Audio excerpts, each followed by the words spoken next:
Restoring Men and History. Feminism. Disney. Snow White's Rachel Zegler, and we just did a piece on Disney, but this is a different piece, needs a lesson from the Little Women's School of Being a Female Role Model by Rebecca Zelko, August 19th, 2023, thefederalist.com. All right, let's go into this piece, and we're going to make some comments for sure, because you know how much we believe that feminism has set America back. And feminism helps the totalitarians, helps the Marxist. What's the attack on? The attack is not for women, it's against women, it's against the family, it's against faith, it's against God. So feminism and the cultural Marxists use feminism to destroy the family.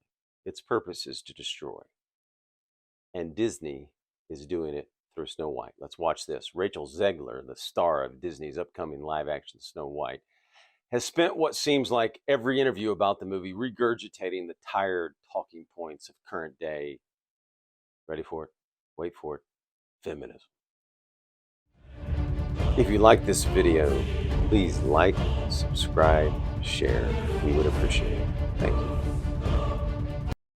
Zegler, along with the many women who share her beliefs, blindly undervalues the long-standing feminine traditions that deviate from her ideal girl boss types. She ought to reconsider what women truly find fulfilling.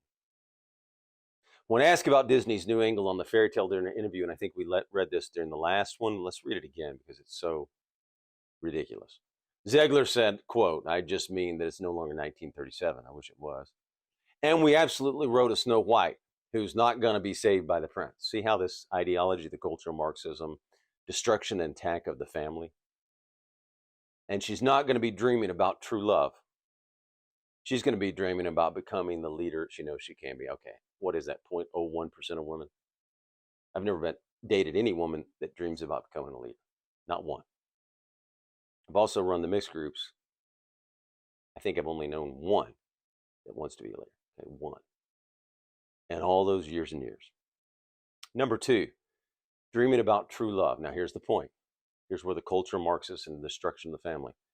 If men are out wanting to build and create, and number 2 points, actually.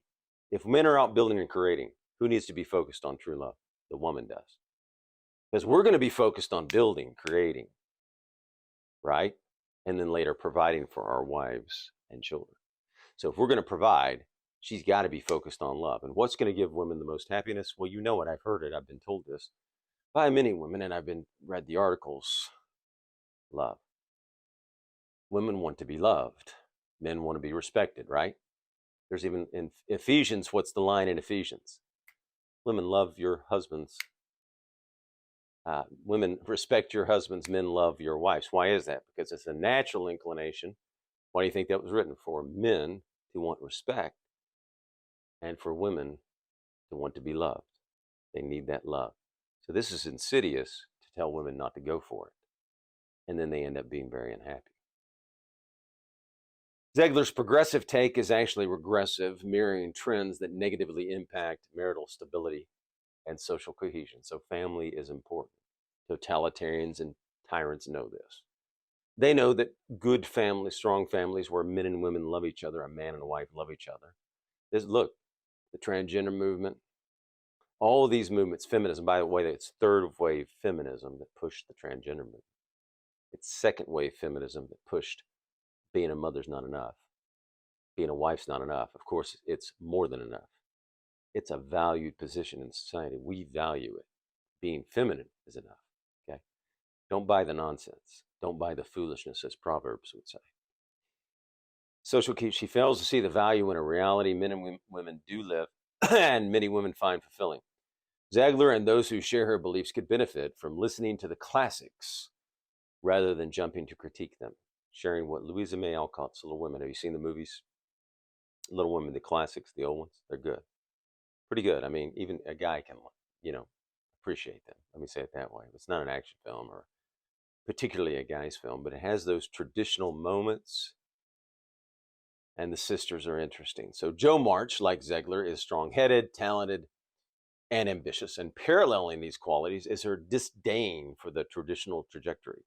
Joe was incredibly resistant to the institution of marriage, saying, quote, I'm happy as I am and love my liberty too well to be in a hurry to give it up for any mortal man, quote. Her rejection of what is classically feminine mirrors Zegler's comments. But what Joe had that Zegler doesn't have is what? What'd she have? She had a big sister named what? Meg March. And Meg March was a great role model for Joe. Joe's oldest sister serves as the emblem of womanhood throughout the classic and in those first films. And in Greta Gerwig's 2019 movie adaptation, in the film, Meg stuns her sister, who cannot fathom a life dedicated to anything other than her career. Meg reframes homemaking from the enslavement to mortal man that Joe puts forward. Quote, just because my dreams are different than yours doesn't mean they're unimportant, Meg explains. You got big sister teaching little sister there. Like Zegler, Joe cannot envision a content life for herself or any woman that's predicated on anything other than professional accomplishment. But the most integral, fulfilling profession of them all, and most undervalued, is what? That of becoming a wife and mother. That's what we men respect a lot, right? Being a mother and a wife ought not to be overlooked by the working woman, but rather embraced. It is the most difficult, but the most rewarding and important profession. Zegler's a prime example of the sort of woman that has been blinded by modern feminism, right? All these girls go into colleges and get indoctrinated, and it's sad for them, into feminism. Don't need a man. But then they trade a man for the government, or they trade a man for a cubicle. And instead of having love from children and a man, they're sitting there alone. Jo herself encounters the harsh drawback of her ambition. In the 2019 film, she echoes Zegler, saying, I'm so sick of people saying love is all a woman is fit for. Well, what's the highest of the theological virtues? Let's stop here. What is it? Hope, faith. But the greatest of these is love. So this is insidious, telling women that love isn't important. It's important to women. You know women, it's self-evident, they want to be loved. And they want to give love. You take that away, they're not going to be as happy, 99.9% of them.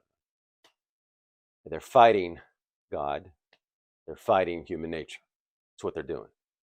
And this is what the cultural Marxists and the commies want. Why do they want that? Well, destruction of the American family gives you power control.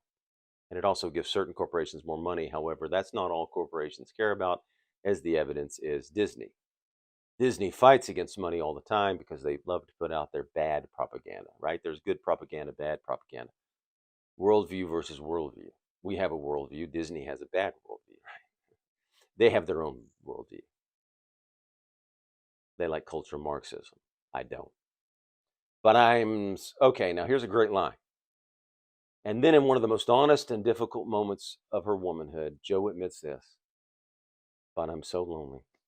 Have you seen the polls lately? It's not just men that are lonely. Women are more lonely too, and less happy than they were decades and decades ago. Why? The university's culture Marxism is telling them you can be all you want to be all at the same time, and you can have it all, and this is what you want. Not love. Whether you're just a wife, and it's not just, but whether you're a wife or whether you're a mother, it's enough. Jo, like so many women, have convinced themselves to prioritize their careers, right? Or prioritize a cubicle. Will often realize they actually desire certain aspects of tradition they initially overlooked. What does a man provide for a woman? It's not just material or provision, it's guidance, it's leadership. The man has to lead, so these women can relax and get in their feminine nature. If the man's making decisions and leading, women can relax and be in their feminine nature and have feminine intuition. If women are as honest as Jo, Zegler's out of touch take on Snow White doesn't actually resonate with them the way she may think. According to a study from the Institute for Family Studies, IFS, strong majorities of mothers under 55 agree that housework is as fulfilling as employment. Now, let's add something to this. Stop. What about seeing your child walk for the first time? What about being able to prepare fantastic meals for your husband and have him delight in it? What about being in the home and watching flowers grow and nice things and being secure in the home without driving through traffic to a job? There's plenty of benefits. What about not having to report and sit in a cubicle all day where people really don't care about you versus a husband who loves you and children who love you? What about being in a house full of love constantly? Depending on the year in the survey, you prefer to cite between 53% and 79% of mothers had this view. Rather than adhering to the story and values of the original Snow White. By the way, this is critical theory is to destroy. Disney knows they're destroying this. This is by, I believe, on purpose, because they have a mission. They have a purpose to put this bad ideology into kids to destroy the family. The revamped progressive spin that nobody asked for. What? It helps corporations make money if all the women are working. But then again, that way they can indulge in these kinds of movies that Disney lost what? How much money last year? A lot. They can do that because they've got the women and the men working, right? And BlackRock, but we won't go into that. This disinterest in the home and its duties and rewards is indicative of a larger trend burdening women in society alike. How much easier it is for a woman if she's got a good leader as a man, a husband, and she doesn't have to make every decision for herself. Single mom. Think about it. How many single moms would trade a loving husband? Because they were sold that too. You can be a single mom and the government will help you. According to a study conducted by the National Center for Family and Marriage Research, the marriage rate has dropped. Now, this is good for totalitarians and tyranny and cultural Marxists. Cultural Marxists hate the American family. Gives them more power. Has dropped from nearly 60% over the last 50 years, from 76.5% in 70 to just over 31% in 2010. That's sad. It means the cultural Marxists are winning in that area, and we have to stop it. The first thing is to destroy feminism, right? The Center for Disease Control and Prevention, CDC, released a study reporting that delayed childbearing has been on the rise among American women. We've got another report we can do on this. We'll bring this back with a scary trend. I meant to get to this last year. American women since the 1970s, and a study from the U.S. Census Bureau found that in 2019, the median age of women giving birth rose to 30. Great for the totalitarians, depopulation, controlling births, right? The super elites can have kids, but you can't. Oh, don't have kids, don't have love. That's for us, right? We'll have 5 kids. You can have 0. Focus on your career. It'll make you happy. Except at the same time, the globalists say you will own nothing and be happy. So, and eventually you'll have nothing, no kids, no home, no nothing. As women put off marriage and family or forgo them altogether, they may find their happiness, and society itself suffers, probably. The trends and the polls from decades ago show that women were happier. Most women, of course, that's, taking a whole, on the average, more women were happy. Instead of hammering the notion that women would be better fulfilled exchanging a husband and a family for dreams of being a mid-tier business executive at a corporation where nobody cares to know her name. Right, you can come into a home and have love from your children, love from your husband. Or you can be at a corporation where nobody even knows your name, where you're a number, where they fire people left and right. They go through a bad time, a corporation will drop you. How many layoffs have we seen? How many layoffs will we see? You think a corporation cares about people most of the time? We should let women grow into roles they feel inclined to inhabit. Or corporations for life. For some women, it's becoming an ambitious Hollywood actress like Zegler. For some women, it's making a home, and that's the thing, right? Second wave feminism had to attack the wives and mothers because human nature is that women want love. Human nature is that women want babies. That's just human nature. So you have to have the colleges and universities and corporate America and all these working to inject in their heads this indoctrination of this bad worldview that your career is more important than love. Even though the Bible says the greatest of these is love, 1 Corinthians chapter 13, right?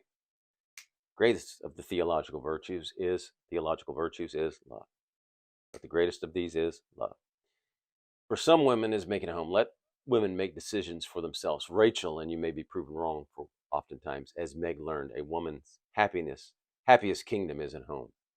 Her highest honor, the art of ruling it, not as a queen, but as a wise wife and mother. Well, how about the wife is the queen, the man's the king, and there's order and hierarchy in the patriarchy.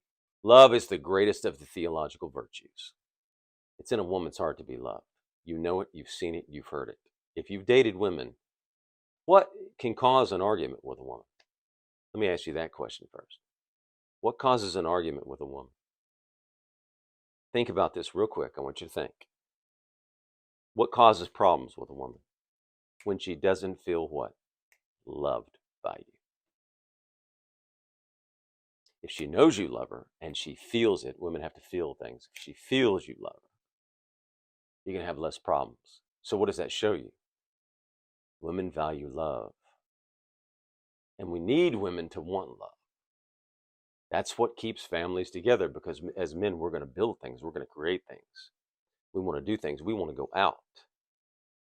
The woman stays home and builds a great home. And that keeps the family together too.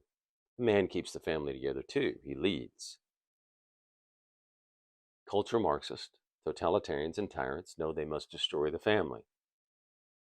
So we must build families up, support families, and get women out of the feminism and the indoctrination centers, because it's not good for society. Women need to be loved by their man, and they need love. Feminism tells them they don't need it. It's simply untrue. And that is a truth. It's an eternal truth. It's the way God made women. It's the way human nature is if you don't believe in God. Women need to be loved, and they need to feel loved. Feminism says they don't. Thank you. If you like this video, please like, hit subscribe, share, and pass around. Thank you.